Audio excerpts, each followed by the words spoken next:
It is my honor to welcome the President of the General Assembly at its 79th session, His Excellency Philemon Yang, to our meeting, and I invite him to address the second committee.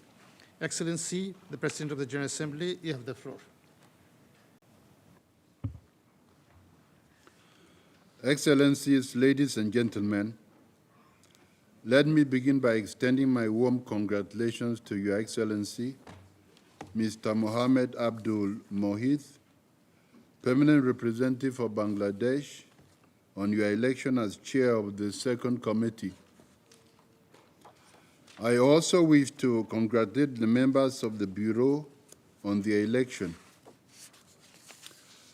I have no doubt that the Chair, assisted by the Bureau, will find great success in leading the important work of the Second Committee during the 79th session. We meet today at a highly complex moment, with geopolitical conflicts creating complex uncertainties and shifting focus away from the urgent development needs of the Global South. Among these countries, economic growth is low and uneven. Debt burdens are rising. Debt burdens cripple economies in the developing countries. And the impact of climate change, one of the defining challenges of our time, is being disproportionately borne by peoples across diverse societies. With less than 6 years until our deadline to meet the Sustainable Development Goals, we have no time to lose in meeting the development financing needs of countries in the Global South. The economic transitions needed to reach the goals by 2030 will require investments at an unprecedented scale. A massive $4 trillion will be needed annually for developing countries alone. This represents more than 50% increase over pre-pandemic estimates. We know that only 18% of the goals are on track to be met by 2030. And we know that mobilizing investment across the Global South would unleash progress across the 2030 Agenda for Sustainable Development. Smart investments in health, education, energy, agriculture, infrastructure, digitization, and other areas would catapult our efforts to get back on track. This is double. Savings for financing the 2030 Agenda can also be made from other fields, including through reduction in military spending.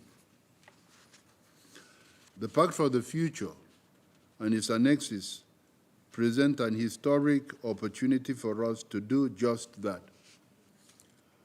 The Pact contains about 25 actions that are directly related to the work of the Second Committee, from sustainable development and cooperation on science, technology, and innovation, to the reform of the international financial architecture. Many other actions are indirectly related to the committee's work. Therefore, you are in the unique position to both advance the implementation of the Pact and catalyze progress across the 2030 Agenda, transforming our ambitions into actions that improve the lives of our 8 billion people on the planet. There is much work to be done to achieve these aims. This year, the committee will engage in negotiations on the 2024 Quadrennial Comprehensive Policy Review, setting the course of the UN development system for the next 4 years. It is critical that we recalibrate the system towards the achievement of the goals. Your work on the policy review will thus be highly consequential. More broadly, I welcome the joint meeting held recently between the Second Committee and the Economic and Social Council.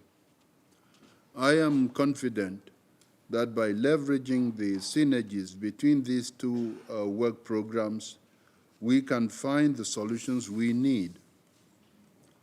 In this connection, I note that the Committee for Programs and Coordination, in its 64th session, did not provide conclusions and recommendations on 3 programs of the Second Committee. I therefore appreciate the Chair's initiative of convening an informal meeting to consider the open programs before they are considered by the 5th Committee.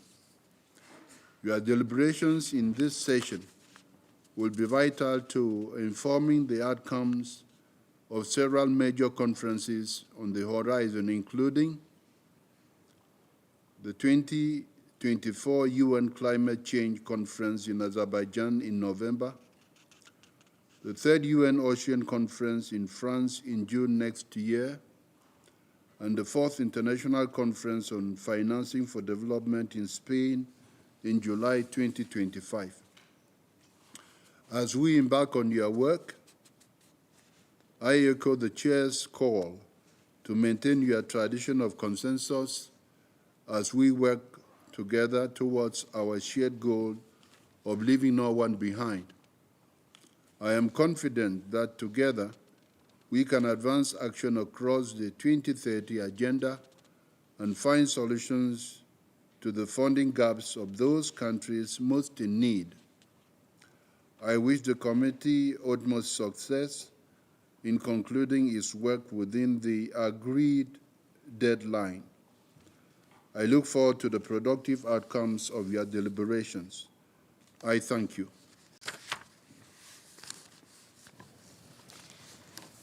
On behalf of the Second Committee, I thank the President of the General Assembly for his interest in the work of the committee and his kind presence here this morning, and for delivering an insightful and inspiring remark before the Second Committee, which the committee deeply appreciates at this time when the world has reached an inflection point.